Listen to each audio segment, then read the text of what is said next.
In this lesson, we're going to look at permutations when all objects are distinguishable. So in this first example, it says how many 5-letter words can be made from the alphabet if no letters are repeated. So I'm going to actually change this. You can see, I don't know what version of the notes you have, but we're going to do 4-letter. You can see I've changed in other places. So a word in this case is any 4-letter arrangement with all letters different. The word does not have to make sense. So if we put 4 letters together and it's not a word that you would normally see in the dictionary or anything that makes any sense, that's okay. We're still going to consider it a word. And we know from our previous lessons that in this case we can use the fundamental counting principle. So for the first letter, we have 26 options if we're just looking at lowercase letters. Once that letter's been used, then we've got 25 options, then 24 options, and then 23 options. If you take out your calculator and you multiply those 4 numbers together, you should get 358,800 different arrangements of letters for making a 4-letter word. Now, in the previous lesson we learned about the factorial notation, and that's because of this permutation formula that I'm introducing to you here. And now the permutation formula uses factorial notation. You can see it at the top. You can actually see it at the bottom as well. And what it does is it does the factorial notation 26, 25, 24, 23, 22, 21 all the way down to 1. But when you divide out the n minus r in the denominator, it truncates it, or it ends it at the term that you want. So in this case, we only want it to go down 4 terms. We don't want it to go all the way back down to 1. So if we did this written out, first of all, you can see NPR, right? There's an N here and an R here, and we'll define those in a minute. Okay? That is a function in your graphing calculator, and I'll show you how to do that with your calculator too. But first of all, we should see what this means so you know where this is coming from. So the N refers to how many different things we have to choose from. So in this case, for the letters, we have 26 letters to choose from. So it would be 26P, and R is the number of spaces here, right? So if it's a 4-letter arrangement, then I've got 4 spaces. If it's a 5-letter arrangement, so I've got 26 to choose from and 4 spots to place them in. So 26 P4, or 26 permutation 4. So if we've substituted those variables in, we've got n factorial, so n is the 26 factorial. And in the denominator, n minus r would be 26 minus 4 factorial. And dividing out by 26 minus 4 factorial makes sure that we're only placing it into 4 different spots. So that would be the same as 26 factorial over 22 factorial. And if we were to write this out by hand, that would be 26 times 25 times 24 times 23 times 22. And if you remember from the last lesson, if we see something in the denominator that matches what we have in our numerator, that's where we're going to stop. And you can see that cancels that. And what we have left with here is the same thing that we have up here. Okay? So 26P4 is the same as what we did with a fundamental counting principle. So the same lessons that we did before, but now you have another tool that you can use. Fundamental counting principle, or you can use this permutation formula. How do we know when we can use the permutation formula? And look at the definition down here. It says that a permutation is an arrangement of objects. After we choose the object, they are arranged or placed in certain order. Order is important. Okay? Because we're going to be doing more of these types of questions, and we're going to do ones where order is not important, and you're not going to be choosing permutation formula or fundamental counting principle. You're going to be choosing something else. Okay, right now we don't have too many choices, but we're going to keep adding to our toolbox, and you're going to have to choose what to use. In the formula, P means permutation, N is the number of objects to choose from, R is the number of objects actually selected. The values of N is 26, there are 26 objects to choose from, and the value of R is 4, and we picked 4 letters. And you could see that above. I did notice I didn't put the final answer here, which isn't super important because we have it above, but just for the sake of our notes, let's put that 358,800 back in there. Okay, so let's use the formula to get the same answer above. And you can see using your TI 83 or 84, you go back into that math probability menu, but now you're choosing 2. Now when you do that, you have to first, because we've got 26P4,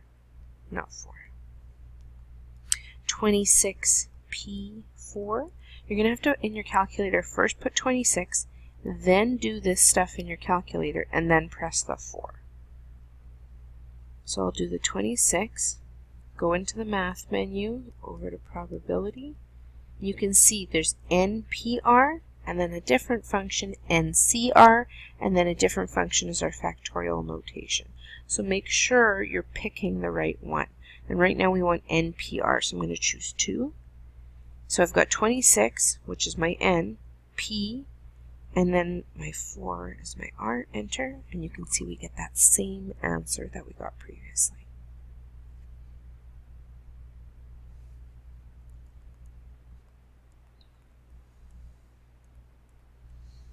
Alright, let's take a look at another example.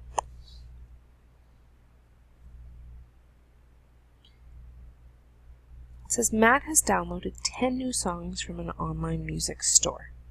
He wants to create a playlist using 6 of these songs arranged in any order. How many different 6-song playlists can be created from his new downloaded songs? So here this any order, right, means order doesn't matter. And our playlist is 6 songs long. So that's how many places we have to fill. So if we were using the fundamental counting principle, we would have 10 songs to choose from, then 9, 8, 7, 6, 5. Multiplying all the different choices here, and we would get 151,200 different 6-song playlists. Okay? Now, if we were to do this using permutations, this is NPR, start thinking about what would you put in for N and what would you put in for R. Well, N is the 10 songs that we're choosing from, and R is the 6 places to put them in. Okay? And putting that in your calculator, you can practice using those functions in your graphing calculator. You can either go through the whole thing again, or remember I showed you that shortcut. You go second, enter, and I could just move over here and put in 10. Oops. And then here put in the 6 and get that same answer.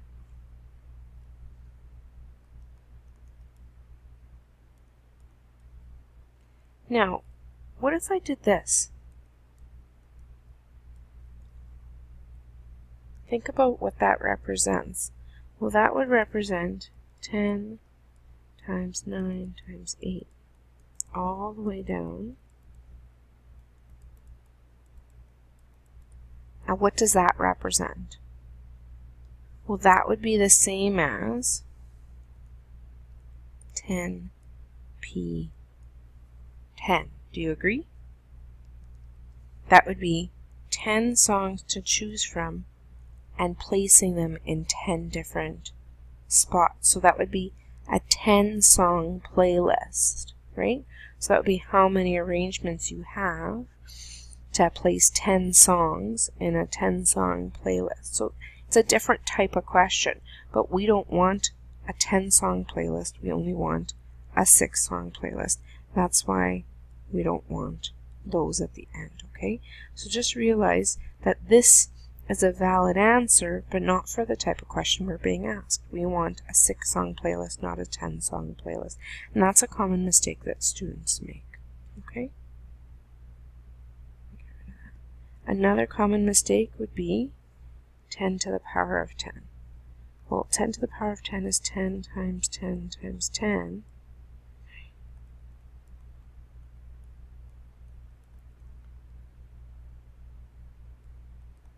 Sorry, hard to count and talk at the same time. I think I have 10 here. 1, 2, 3, 4, 5, 6, 7, 8, 9. One more. 10. And 10 to the exponent of 10, what does that represent? Well, that would be a 10-song playlist where songs are repeated. So you might have the same song playing 10 different times on repeat. Or you might not. But repeats are allowed, so that's what that would look like. And that's another type of question, not what we're looking for. Okay? So that's the difference between the different tools that we've learned about so far. But this is the one we want to use. We can either use the fundamental counting principle or permutations. Let's have a look at another one. Okay, it says Tanya needs to create a password for a social networking website she registered with. The password can use any digits from 0 to 9 and or any letters of the alphabet. The password is case sensitive. Why is that important? You can think about that.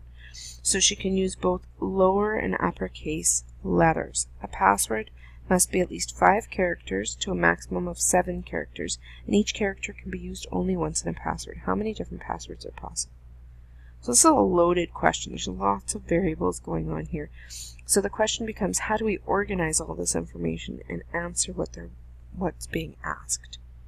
So password can contain digits from 0 to 9, and then any letters of the alphabet that is case sensitive. So we've got lower and uppercase letters. Password must be at least 5 characters, maximum of 7 characters. How are we going to handle those variables there? And each character can be used only once, so no repeats. Okay? So when they say at least 5 characters, what does that mean? To a maximum of 7. Well, that means that we can have a password that is 5 characters, or a password that's 6 characters, or a password that is 7 characters. And think back to our last unit where we were talking about logic, right? That word or means that we're going to add, okay? Write that down for yourself just as a reminder. Or means to add. So we're going to take the case that has 5 and then add that to the case that has 6 and add that to the case that has 7. Okay, we're going to add all of our different cases up. The 5 character case plus the 6 character case plus the 7 character case. The number of arrangements in each one. Now, how many characters do we have to choose from total? Well, we've got the numbers. And if our numbers are 0 to 9, that would be 10 numbers. And then we'd have 26 uppercase letters. And then 26 lowercase letters. If you add all of those up, then that means we have 62 characters total to choose from. Okay, so let's look at each of these cases separate. And then because it could be the 5 character case or 6 or 7, whatever we get as an answer for each of those cases, we can then sum up or add up. So let's take a look at case 1. Case 1 we'll do is the 5 characters. Well, we have 62 characters to choose from, and we're going to place them in their 5 spots, right? So that would look like 62 times 61 times 60 times 59 times 58. Do you have to write that out? No, you could just write it the answer, but that's what we're looking at, right? If we're using the fundamental counting principle. Okay, you maybe hit pause on the video and go ahead and try case 2 and case 3 and see what you get as a total. Case 2 is the 6 characters.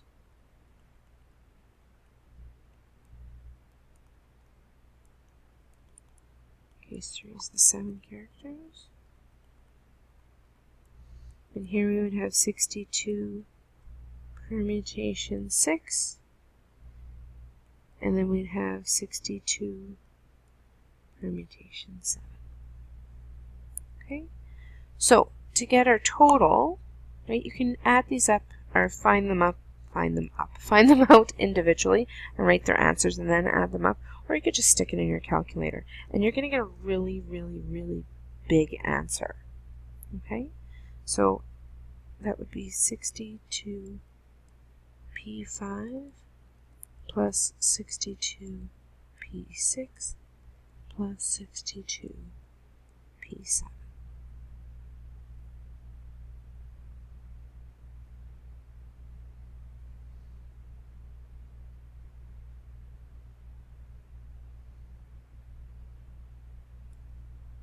Now when you put this all in your calculator, you end up with a strange looking answer.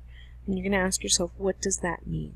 Well, that E at the end means times 10 to the 12. So that's what I meant when I said you're going to get a really, really big answer.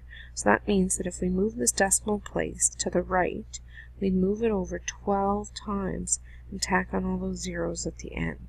So don't write E12 in your answer. Better to write times 10 to the 12. You could either write it like that, or you can write it all out. So 2.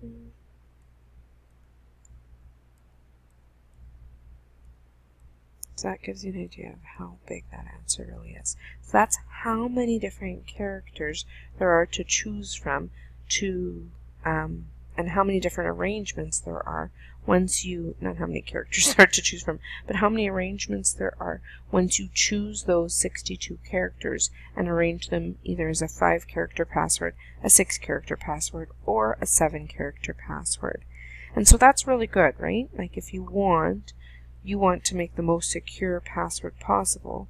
So by adding an uppercase and lowercase, that makes that many more possibilities. And if you throw in symbols, and if you throw in, right, there's going to just, and depending on the symbols you can throw in, and the length of your password, that's going to be more secure. Why is it going to be more secure? Because there's more arrangements. So there's less likely that you and somebody else will have the same password.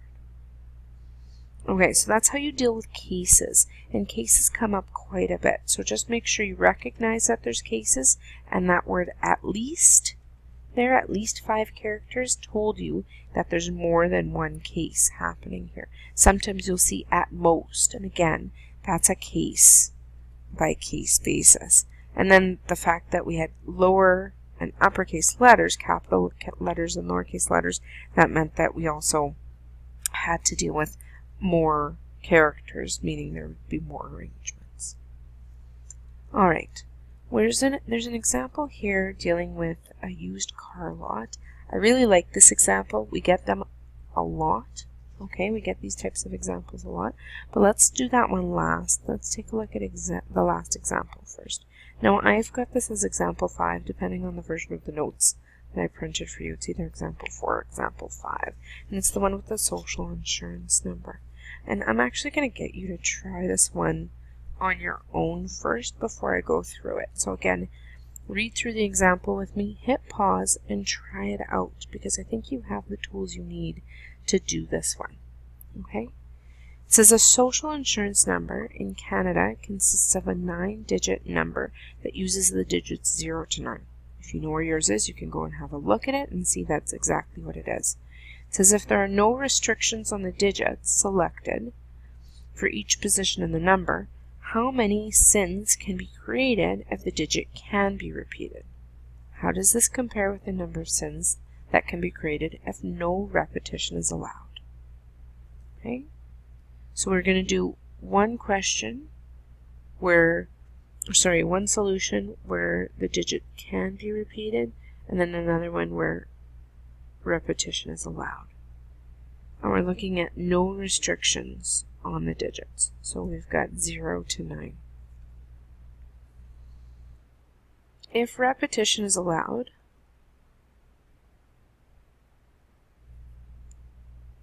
spelling that wrong, repetition,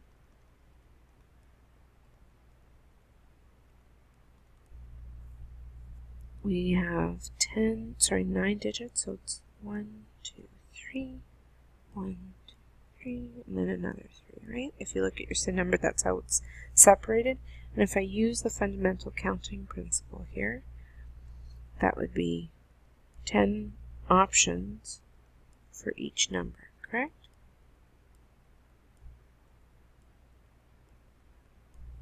Which would be the same as 10 to the exponent of 9,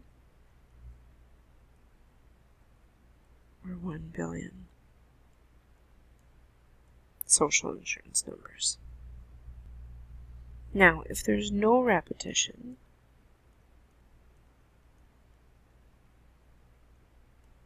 okay, then we would have the same 9-digit spaces, except what we have for options has now changed. We start with 10, but if there's no repetitions, then this would decrease for every time, right?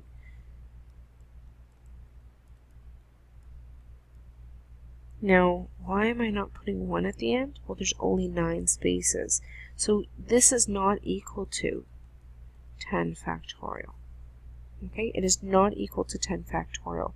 Even though putting the 1 there or not putting the 1 there mathematically isn't different, if you said 10 factorial, even though that gave you the same answer, I would mark that right. Because conceptually, 10 factorial means that you're dealing with a 10-digit social insurance number, not a 9-digit social insurance number. Okay?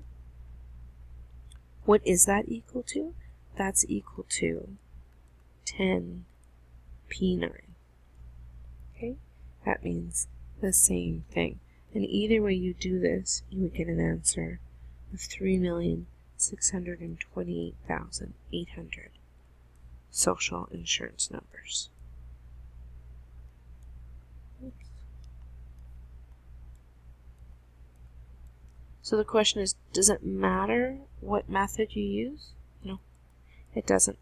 What I care about is whether you understand conceptually what's going on in the question, and either way you get the same answer.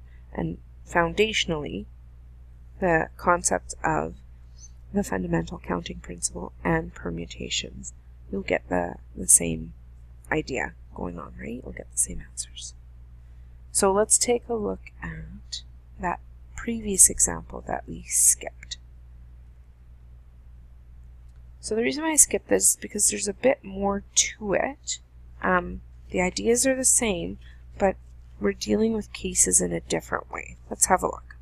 It says, at a used car lot, 7 different car models are to be parked close to the street for easy viewing.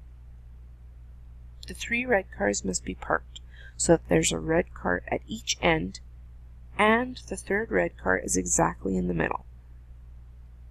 How many ways can 7 cars be parked?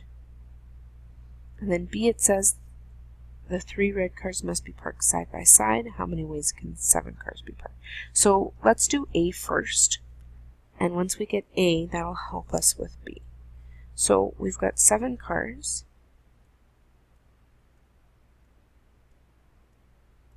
And I'm going to use colors here to help me.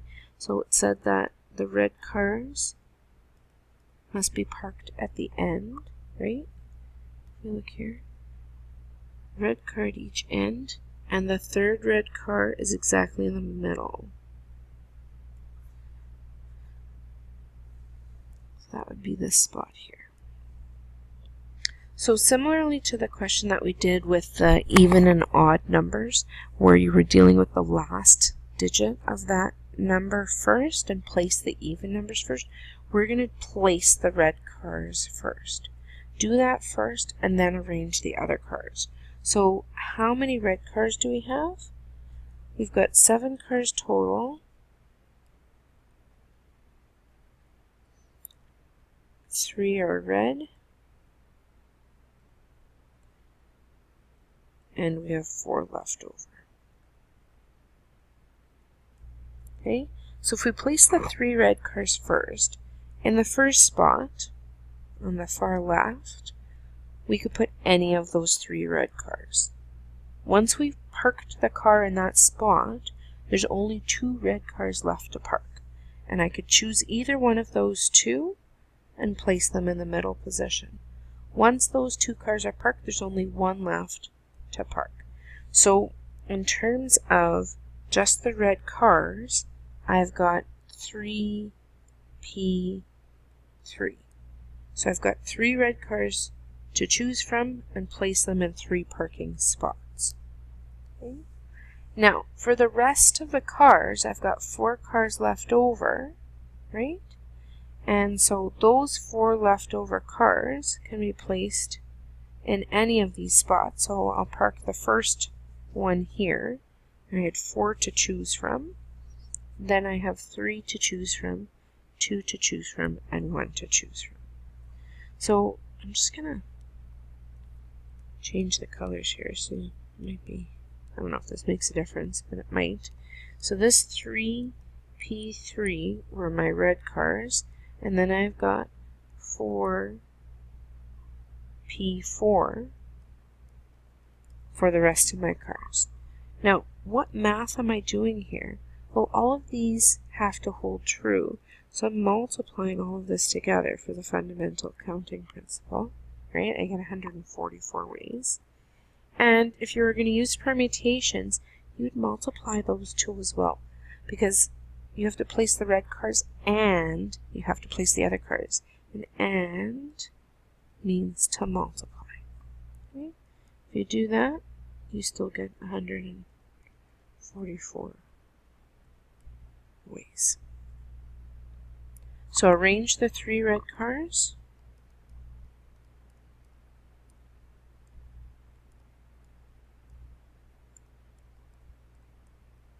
And then arrange the other 4.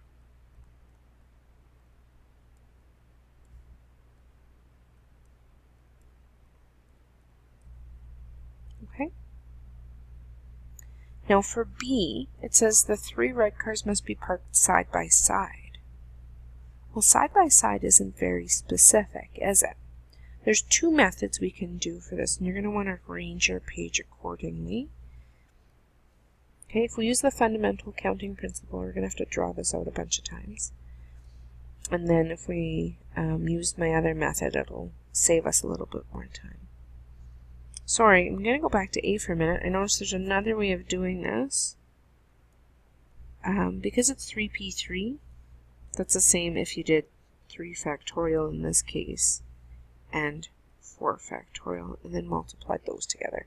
Just seeing that that's a third option. Again, you're doing the 3 red cars first and the 4 other cars, but 3P3 and 3 factorial, 4P4 and 4 factorial means the same thing. You still get the 144 ways. Okay, back to B, sorry. So let's look at method 1. So we still have 7 cars. 1, 2, 3, 4, 5, 6, 7. Okay? And they're talking about getting the 3 red cars side by side. So go pick up one of the 3 red cars. I had 3 to choose from, and I'll put it here. And then I've got 2 to park. So I'll choose one of the 2 and put it here, and then choose the last one and put it here. So those are my 3 red cars parked side by side. And then I have my 4 other cars left. And at that point you think, well, what's the big deal? I'm getting the same answer of 144. Kept my 3 red cars together. However, what if instead of putting my 3 cars there, my 3 red cars, I put them here? and then placed my other 4 cars. At this point, you can see why that question, the way it's asked, if we go back, 3 red cars must be parked side by side. Well, must be parked side by side didn't tell us where. So they could be moved, those 3 red cars could be moved anywhere down the line as long as they're stuck together. So how many different cases, right? You're looking at all the different cases where those 3 red cars can be placed together. So again, maybe you hit pause on the video, go through and find all the different cases. Once you find all the different cases, it could be the case 1 or the case 2 or the case 3. So if we're saying or here, what are you going to do with all of your answers? And if you said add them together, then you're right. You're going to add all of those cases together. Okay. So if you have a look here, you can see that there's 5 different arrangements. Lost an S. 5 different arrangements. Either way you do it, right? Each way you do it, you still get 144 arrangements, but because it's either one of these cases that can hold true, you have to consider all of them. So adding them all up or multiplying it by the number of cases, because they all have the same value here, you get 720 different ways. Now, if there were 10, 11, 12, like if there's more cases here, that's a lot of work to draw it out and to write it out, especially when you've got as many places to park the cars as we can see here. So how could we do this a little bit differently? Is there anything wrong with method 1? No, just maybe not as efficient as method 2. So for method 2 is you treat the 3 objects, see I put a box around it, treat it as one object, okay? So we've got the 3 red cars,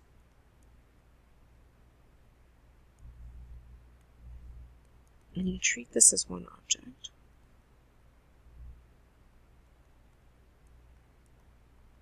Rather than as 3 different objects. And then you have the 4 other objects, okay? So you've got 5 objects. Okay? You're going to arrange the 5 objects 5 ways. And then you're going to arrange the cars, right?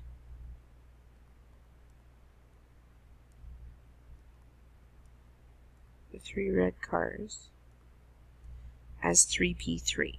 So the 3 red cars is 3p3. If I want to be consistent with the color here, 3p3. And then the 5 other cars, which aren't really 5 cars, right? It's the 4 other cars, and then we're treating the 3 red cars kind of like one car. So 5 objects here would be 5p5.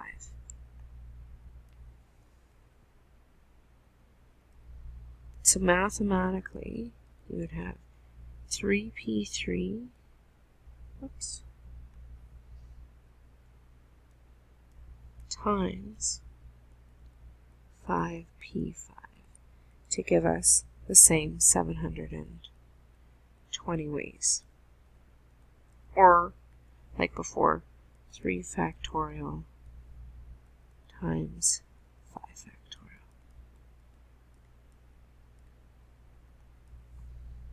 Now it's method 2 where students make the mistakes, okay? Usually when you're drawing it out, everyone can see what's happening. But if you were to anticipate the mistake that students make, it would be in this section here. Instead of 5p5, often students do 4p4. They look at the 3 red and they get that that would be 3p3. I've got 3 different red cars, but I'm treating it as one object. So instead of having the 7 dashes that we would write out, like 1, 2, 3, 4, 5, 6, 7, to do the fundamental counting principle, in this case we have 5, where the 3 red cars are sitting as one of those 5 objects. Okay, so 4 objects plus the 3 red cars, which makes 7 objects, but it's sitting on one of those lines. And the most common mistake, again, is that students go 3p3, 4p4, and you're not counting the 3 red cars as an extra object. Okay? So go back, you might want to watch this video again and just make sure you understand what's going on here. With A, usually we're okay, and then for B, sometimes we get a little bit confused. You can also ask me in class. Okay, so that's it for today's lesson. Make sure you go ahead and ensure that you understand these, and if not, again, come in for extra help or come and ask me. I'll see you in class.